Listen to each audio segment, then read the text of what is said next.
Desktop notifications are on. Turn off Get breaking news alerts from The Washington Post. It looks like you've previously blocked notifications.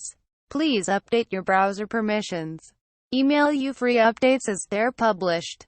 You'll receive free email news updates each time. A better bargaining position. The Post followed up with a scoop of our own. The federal investigation into Russia included a focus on a senior White House official. In other words, someone working closely with Trump at the moment is currently under scrutiny. Over at McClatchy, there was news that Rosenstein informed members of Congress that the investigation into Russian meddling now included an assessment of whether or not there had been a cover-up.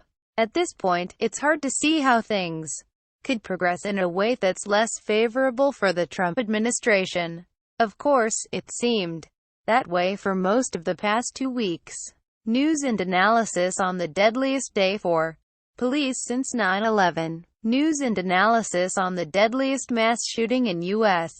history. Philip Bump is a correspondent for The Post based in New York City. Follow at Bump. Trump's media firewall is collapsing as the Russia probe gets closer. New story is published. The law enforcement investigation into possible coordination between Russia. Recapping a stunningly bad 2 weeks for the Trump White House. The Russia investigation just got a whole lot more real for President Trump. Republicans' nightmare is starting to come true inside. Trump revealed. Read stories based on reporting for Trump. Revealed. A broad, comprehensive biography of the life of the president. You might also. And the Trump campaign has identified a current White House official as a significant person of interest. The Washington Post. This article has been updated 2 weeks ago, Thursday. President Trump delayed his trip back home to New York, or, really, back to his golf club in Bedminster, NJ, because he wanted to have a few dozen friends over from Capitol Hill for a celebration in the Rose Garden. House Republicans, after an embarrassing failure in March, had cobbled together enough votes to pass the American Health Care Act, the GOP's planned overhaul of Obamacare. It was a celebratory moment, the high-water mark to date of Trump's policy agenda. The 2 weeks since, a nearly unrelenting disaster of bad decisions and bad news. Saturday, May 6, Trump plays a round of golf at to allow them. Opinions. Bedminster. Monday, May 8. Former Acting Attorney General Sally Yates joins former Director of National Intelligence James Clapper in testifying before the Senate Judiciary Subcommittee.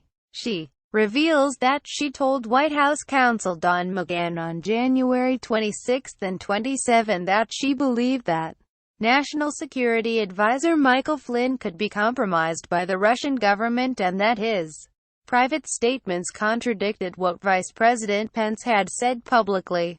Regardless, the White House didn't fire Flynn until 2 weeks into February. The White House appears not to have prepared for the immediate backlash that ensued, scrambling to answer questions in an impromptu news conference held by Press Secretary Sean Spicer among some bushes in the dark.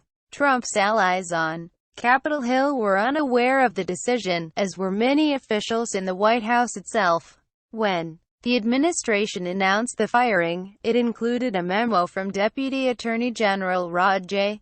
Business Lifestyle Entertainment Rosenstein detailing concerns about Comey's handling of the Clinton email server investigation and a note from Attorney General Jeff Sessions recommending Comey's termination.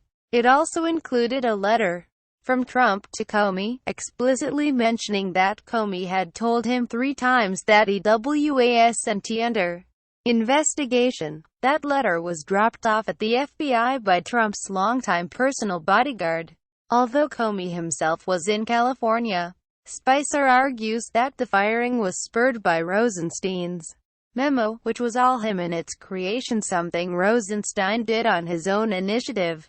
Wednesday, May 10. Inexplicably, as D.C. is roiling from Trump's firing of Comey, Trump meets with Russian Foreign Minister Sergei Lavrov in the Oval Office.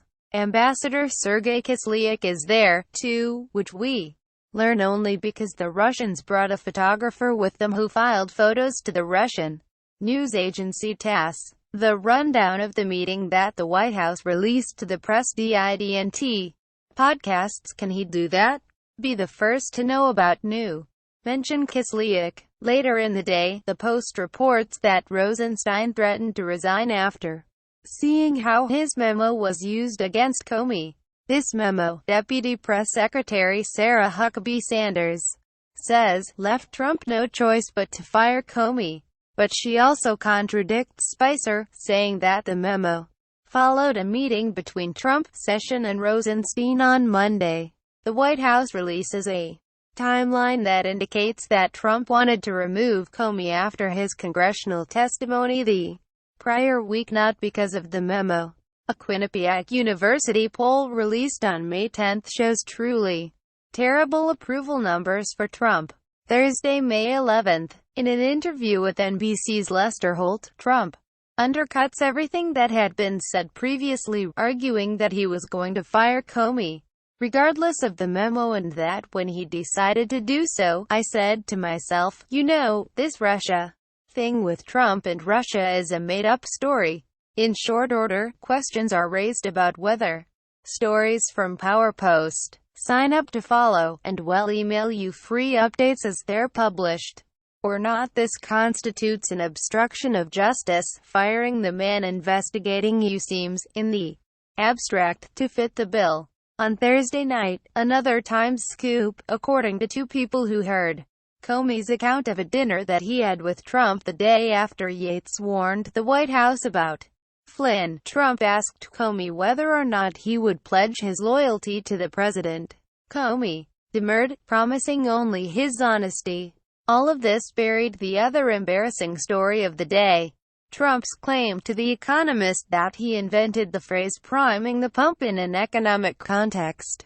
Friday, May 12. Trump appears to threaten Comey on Twitter. James Comey better hope that there are no tapes of our conversations before he starts leaking to the press. Spicer declines to say whether or not Trump is recording Oval Office conversations. There's reason to think that he does. Saturday, May 13. The weekend. Trump gives the commencement address at Liberty University in You'll receive free email news updates each time a new story is published. Politics Analysis.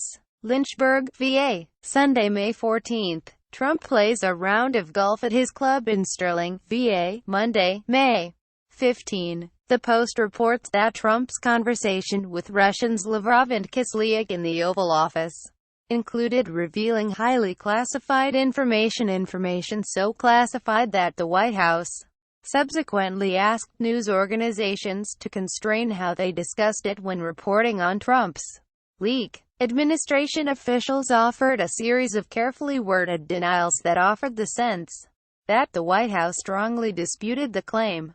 Earlier in the morning, Politico outlined how White House Chief of Staff Reince Priebus was trying to keep administration officials from presenting Trump with fake news and bad information aimed at persuading him on policy issues.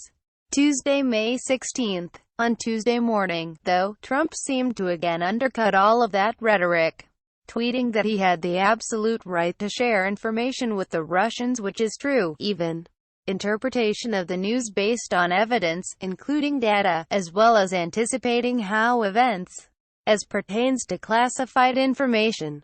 It just doesn't make it a good idea. Multiple sources report that the information came from Israel and wasn't Trump's to share. Trump meets with Turkish President Recep Tayyip Erdogan in the Oval Office. Afterward, Erdogan heads to the Turkish ambassador's house in Northwest D.C., where his bodyguards appear to initiate a brawl with protesters. The White House offers no comment. The big news came in the evening.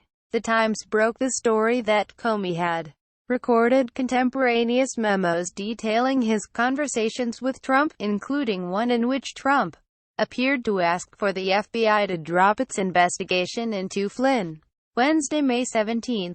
It gets worse. The most significant story on Wednesday was the announcement that Rosenstein had tapped former FBI Director Robert Mueller to serve as special counsel investigating the Russian meddling and any links to the president's campaign. Trump himself found out about the appointment only a short while before might unfold based on past events, recapping a stunningly bad 2 weeks for the Trump White. The news became public. Mueller's investigation will be largely independent of the Justice Department and includes the ability to bring charges.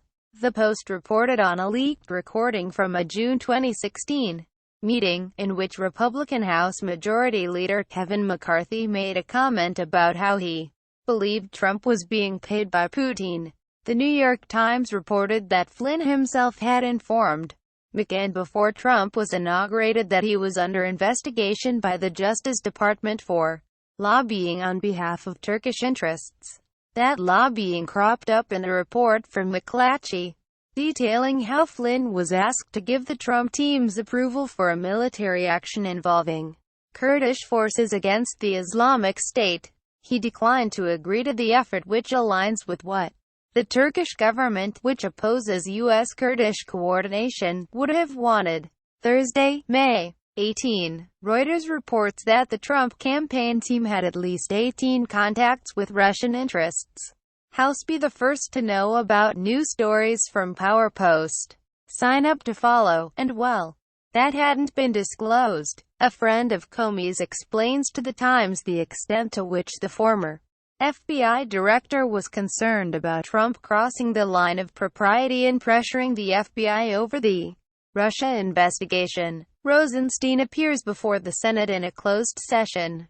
According to Sen. Claire McCaskill, Demo, he tells senators that he knew Comey would be fired before he wrote his memo. This, amazingly, constituted the best day of the week for the White House. Friday, May 19. Trump leaves on his first foreign trip as president. Shortly after Air Force One departs for Riyadh, Saudi Arabia, several news stories break. The Times reports that an official transcript of the meeting between Trump and Lavrov includes Trump calling Comey a nutjob and, more significantly, that he faced great pressure because of Russia. That's taken off, thanks to the Comey firing. The White House didn't deny that report. One official claimed that Trump was simply trying to establish a